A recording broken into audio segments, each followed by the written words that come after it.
Selamünaleyküm. Cangal Turizm Yusuf Gurbet hocamızla Umre'ye geldik. Şükürler olsun Umre'mizi tamamladık.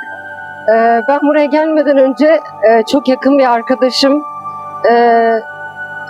geçen sene Yusuf hocamızın Hira mağarasında sohbetine şahit olmuştu. Farklı bir şirketle gelmişti.